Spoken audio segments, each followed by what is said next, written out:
नमस्कार शेतकरी मित्रांनो, आपण आज धामोरी गावामध्ये आणि आपण प्रत्येक खरीपामध्ये वेगवेगळ्या जे पीक उत्पादन तंत्र आहे ते शेतकऱ्यांच्या बांधापर्यंत पोहोच करत असतो। तालुका कृषी विभाग नेवासा यांच्या वतीनं आपण एक छोटासा व्हिडिओ जे कपाशी उत्पादनामध्ये चांगल्या पद्धतीने कामकाज केलेले प्रगतशील शेतकरी श्री गणेश भाऊ पटारे हे त्यांचा अनुभव आपल्याला या ठिकाणी कपाशी उत्पादनामधला सांगणार आहे। ते आपण सगळ्यांना हा व्हिडिओ निश्चित येणाऱ्या खरीप हंगामामध्ये त्या ठिकाणी मार्गदर्शक ठरेल म्हणून आपण हा छोटासा व्हिडिओ आपण कृषी विभागाच्या माध्यमातून आपण त्या ठिकाणी करू राहिलो आहे। तर नमस्कार गणेश भाऊ। नमस्कार। या ठिकाणी आपण जे कपाशी लागवड करतो तर कपाशीचा मागच्या वर्षी कोणता वाण वापरला तुम्ही? साधारण मागच्या वर्षी जवळजवळ 5 एकर क्षेत्रावरती आपण कपाशी लागवड केलेली होती। तर त्यामध्ये मी 3 प्रकारचे वाण येथे घेतलेली होती आणि नवीन पद्धतीमध्ये पंचंगा सीड्सचं प्रेसिडेंट गोल्ड हे वाण बागायती व्हरायटीसाठी घेतलं होतं। तर त्यामध्ये मागील जो आपला अनुभव होता त्यामध्ये राशी सीडचं आपण वाण मागील 4-5 वर्षापासून सलग करत आलेलो आहोत।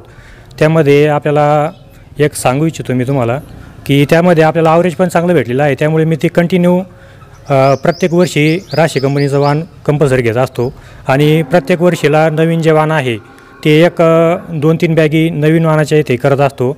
त्यामुळे काय होतं की आपल्याला अनुभव पण चांगला भेटतो आणि शेतकऱ्याला पण सांगायला आपल्याला येथे आपण नवीन पाहुणे असतील किंवा गावातील मंडळी असतील त्यांना आपण सांगू शकतो की हे वाण आपण जर केलं तर ते पण आपल्याला चांगलं उत्पादन देऊ शकतं। तर निश्चित आपण नवीन वाण करून आपण त्यापासून आपल्या जमिनीमध्ये त्याचं उत्पादन कसं भेटतं हे आपण आपल्या जमिनीमध्ये स्वतः त्याचा अनुभव पाहू शकतो। त्यामुळे मी नवीन वाण पण इथे करत असतो। याच्यामध्ये आपण बीज प्रक्रिया केली होती का?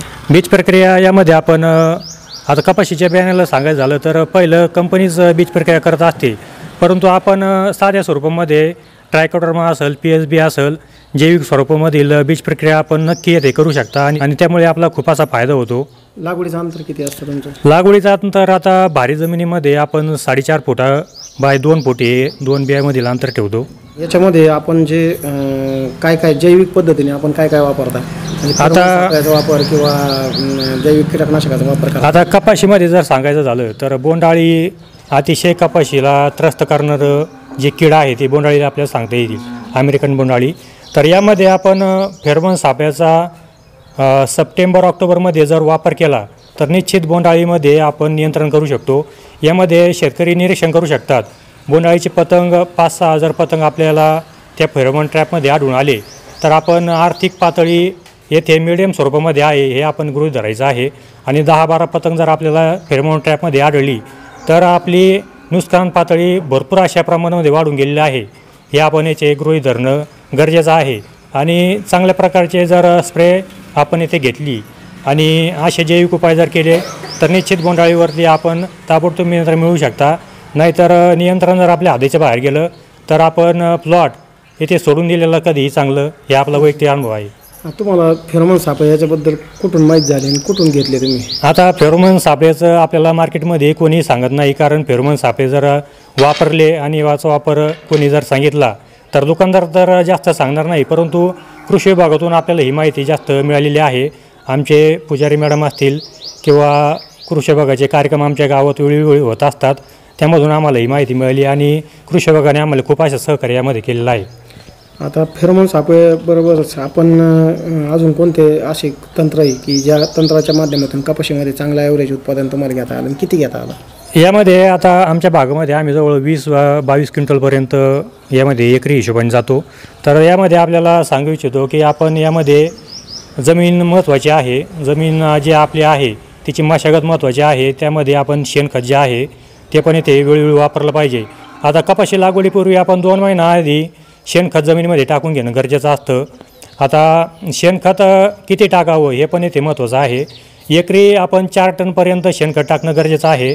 4 टनाच्या वरती जर आपण शेणखत जास्त टाकत गेलात तर कपाशीची मुळी शॉक होणं असे दुष्परिणाम आपल्याला होऊ शकतात। बेसलला काय टाकलं? खत काय टाकले? बेसलमध्ये आता कपाशी जे आहे तेलबी वर्गीय पीक असल्यामुळं यामध्ये सल्फर घेणं खूप असं गरजेचं असतं। मायक्रोन्यूट्रन्स पण आपण यामध्ये वापरायचं येथे गृहीत धरलेलं आहे आणि आपण ते वापरत पण असतो, कारण मायक्रोन्यूट्रन्स आणि सल्फर जर आपण बेसलमध्ये टाकलं तर निश्चित आपल्याला ॲव्हरेज चांगल्या पद्धतीने येऊ शकतं। यामध्ये BSLमध्ये आपण रासायनिकची पण जोड इथे देतो, त्यामध्ये आपण 10-26 एकरी एक बॅग सुरुवातीला टाकत असतो। आणि नंतर दुसरं काय एकूण खत काय काय घालता?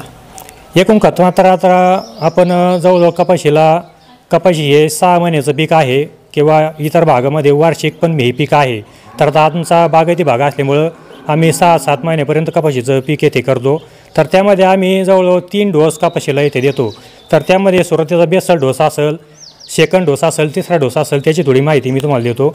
यामध्ये आपण आता बेसल डोसमध्ये मायक्रोन्यूट्रन्स, गंधक आणि 10-26-26 हा प्रथम बेसल डोस आपण देतो. त्यानंतर 12-32-16 सेकंड डोसमध्ये आपलं प्लेन स्वरूपामध्ये असतं. आणि त्यानंतर आपण यामध्ये रासायनिक स्प्रेमधून वरून पण आपण यामध्ये नियोजन करू शकतो.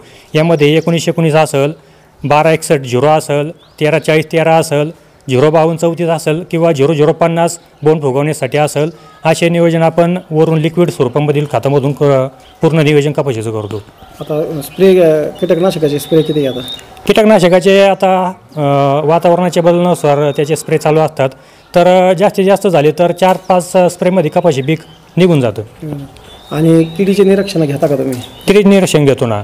कृषी विभागाच्या सल्ल्यानुसार आता वेळोवेळी आम्हाला मार्गदर्शन त्यांचं लाभलेल्यामुळं आम्ही किडीचं सर्वेक्षण अशा 2 काठ्या हाताच्यामध्ये जर घेऊन आपण चौकोनी स्वरूपामध्ये झाडाचं निरीक्षण जर केलं, कोणती कीड आहे, त्यामध्ये पांढरी माशी आहे किंवा एखाद्या बोंडामध्ये बोंडाळी आपल्याला तयार झाली आहे, हे निश्चित आम्ही निरीक्षण त्या पट्ट्यामध्ये नोंदवतो. निरीक्षणामुळे काय फायदा झाला? निरीक्षणामुळं आपल्याला कोणता स्प्रे घ्यायचा ते समजतं, कीटकनाशक समजतं. आणि आता शेवटचं की ह्या सगळ्या तंत्रज्ञान राबवल्यानंतर किती ॲव्हरेज आपल्याला मिळालं? एकरी साधारण 20 क्विंटलच्या आसपास आम्ही निश्चित एकरी हिशोबाने जातो. असं आहे. हा 20च्या वरती पण अनेक आमच्या गावामध्ये शेतकरी गेलेले आहे. योग्य नियोजन आपण केलं तर 20च्या प्लस पण शेतकरी जाऊ शकतात. शेवटचा शेतकऱ्यांना काय सल्ला द्याल?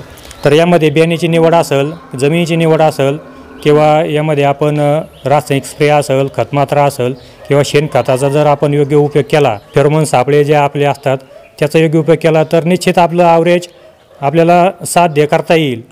मित्रांनो, आपण आत्ताच श्री गणेश पाटारे यांचा अनुभव याच्यामधला ऐकला की साधे फेरोमोन सापळ्यासारखी एक छोटीशी गोष्टसुद्धा कपाशीमध्ये निश्चित किडीला थांबवू शकते आणि इंडिकेटर म्हणून त्याचा वापर त्या ठिकाणी केला जातो. हा व्हिडिओ मुद्दा म्हणून आपण क्रॉपशॉपच्या माध्यमातून, शेतीशाळेच्या माध्यमातून गावोगाव आपण जे काही वेगवेगळ्या शेतकऱ्यांच्या मिटिंग घेतो आणि शेतकऱ्यांना त्या ठिकाणी मार्गदर्शन करतो. त्याच्यातलेच एक प्रगतशील शेतकरी गणेश भाऊ आहेत. तर त्यांचा अनुभव या ठिकाणी निश्चित आपल्या सर्वांसाठी फायदेशीर ठरेल. या ठिकाणी मी निलेश बिबे, माझ्या सहकारी आहेत श्रीमती पुजारी मॅडम, कृषी सहाय्यक धामोरी, त्याचबरोबर आमचे तालुका कृषी अधिकारी श्री धनंजय हिरवे साहेब आधी आम्ही हा छोटासा प्रयोग मुद्दा म्हणून इतर जिल्ह्यातील, राज्यातील शेतकऱ्यांना मार्गदर्शक ठरावा म्हणून हा या ठिकाणी करतो आहे. निश्चित हा व्हिडिओ आपण सर्वांनी पहा आणि याला त्या ठिकाणी लाईक करा. धन्यवाद.